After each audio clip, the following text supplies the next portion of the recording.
গাধাকে সৃষ্টি করার পর তাকে বলা হলো সকাল থেকে সন্ধ্যা পর্যন্ত তাকে ক্লান্তিহীন পরিশ্রম করতে হবে,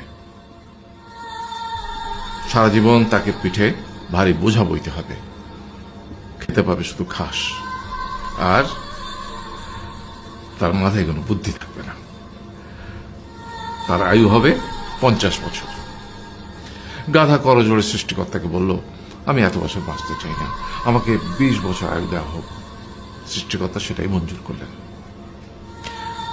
কুকুরকে যখন সৃষ্টি করা হলো তখন তাকে বলা হলো যে সে হবে মানুষের সবচেয়ে বড় বন্ধু, কিন্তু সে খাবে মানুষের উচ্ছিষ্ট, এবং তার আয়ু হবে 30 বছর।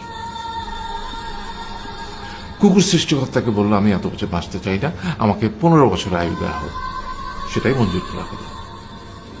এরপর বানরকে বলা হলো, তুমি শুধু গাছের এ ডাল থেকে ও ডালে ঝুল খাবে এবং নানান রকম ফন্দি ফিকির করে মানুষকে আনন্দ দিবে, তোমার আয়ু হবে 20 বছর। মানুষ বলল, আমি 20 বছর বাঁচতে চাই না, আমাকে 10 বছর দেওয়া হোক। সেটাই মঞ্জুর করা হলো। এবার এলো পুরুষ মানুষের পালা।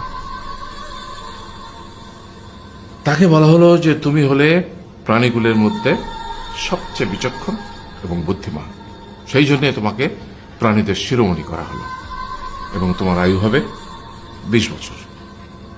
তখন পুরুষ মানুষ বলল, করজোড়ে বলল সৃষ্টিকর্তাকে যে 20 বছর আয়ু অত্যন্ত কম, হে প্রভু, আমাকে ওই গাধার সে যে 30 বছর আয়ু চায়নি সেটা আমাকে দেয়া হোক, ওই যে কুকুর 15 বছর ফিরিয়ে দিয়েছিল সেটাও আমাকে দেয়া হোক, আর যে বানর 10 বছর নেয়নি সেটাও আমাকে দেয়া হোক।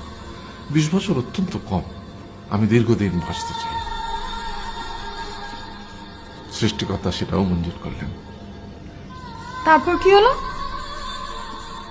সেই থেকে ছেলেরা পুরুষ মানুষ হিসেবে বাঁচে 20 বছর, তারপরের 30 বছর সংসারের বোঝা পিঠে করে বয়ে বেড়ায়, সেটা কার মতো? গাধার মতো। তারপরের 15 বছর সে তার ছেলে মেয়েরা যা দেয় সেই রকম ঠিক কুকুরের মতো উচ্ছিষ্ট খেয়ে বাঁচে। আর তারপরে বৃদ্ধ বয়সে ঠিক বানরের মতো, যেমন গাছের এডাল থেকে ওডাল ঝুল খায় বানর, তেমনি এই ছেলের বাড়ি থেকে ওই ছেলের বাড়ি, আর নানান রকম ফন্দি ফিকির করে তার নাতি নাতনিদের আনন্দ দেওয়ার চেষ্টা করে।